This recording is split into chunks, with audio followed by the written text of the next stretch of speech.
भूमि के एक बिंदु से जो कि मीनार के पाद बिंदु से 30 मीटर की दूरी पर है।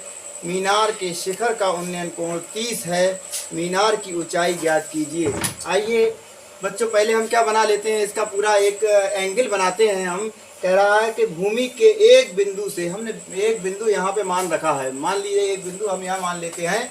और फिर कह रहा है सवाल में, क्योंकि मीनार के पाद बिंदु से 30 मीटर की दूरी, तो हमने यहीं से एक मीनार खींच लिया है, यहाँ पे मीनार खींच लिया है। और ये इसे पाद बिंदु बोलते हैं। हम इसे, ये जो यहाँ पे हमने मानी है दूरी, से पाद बिंदु बोलते हैं। इस पाद बिंदु के से 30 मीटर दूरी पर, तो हमने 30 मीटर दूरी इधर को हमने ली अपनी तरफ को, पाद बिंदु से 30 मीटर की दूरी है यहाँ पे।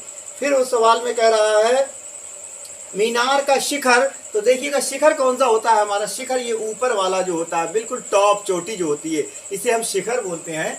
इस शिखर से कह रहा है कि उन्नयन कोण जो है हमारा इस तरीके से नीचे को बनेगा। उन्नयन कोण हमारा 30 का बन रहा है, 30 का। तो मीनार की ऊंचाई ज्ञात कीजिए। ये जो चीज़ है, ये मीनार की ऊंचाई ज्ञात करना है हमें। तो आइएगा हम इसमें फार्मूला क्या निकालते हैं। देखिए त्रिकोणमिति में कोई भी अगर इस टाइप का हम सवाल निकालते हैं तो उसमें हम क्या करते हैं, सबसे पहले समकोण त्रिभुज का इसमें सूत्र लगाया जाता है। तो देखिएगा समकोण त्रिभुज ACB में, समकोण त्रिभुज ACB में, ACB, ठीक है, ACB में हम निकालते हैं क्या है, AB बटे CB, यानी कि लंब बटे आधार।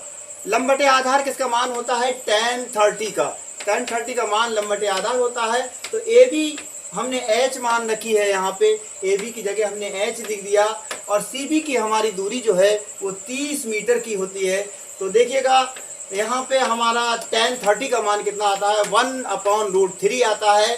1/√3 लिखने के बाद क्या करते हैं, हम तिरछी गुणा कर लेते हैं, मल्टीप्लाइकेशन कर लेते हैं। उसके बाद अगर हम इधर से करेंगे h√3 की, तो h√3 आ जाएगा और 30 से कम 30 आ जाएगा। फिर हम h को बाहर निकाल लेते हैं और 30 बटे √3, ये √3 जो है बटे में चला जाता है। यहाँ पे हमारा सवाल बनता है हर का परमेकरण।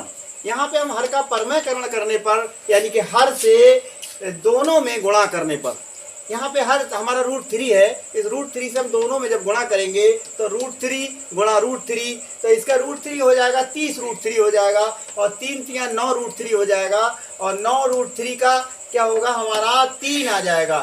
फिर हम ये 30 का लासा इसके फैक्टर कर लेंगे, तो ये फैक्टर हमारे आएंगे 30 के 2 15 30 और 3 पंजे 15 और 5 एकम 5। यहाँ लिखेंगे 2 गुणा 3 गुणा 5 गुणा √3 बटे 3, 3 से 3 कैंसिल हो गया, 2 पंजे 10 √3, यही हमारा इसका हल होगा।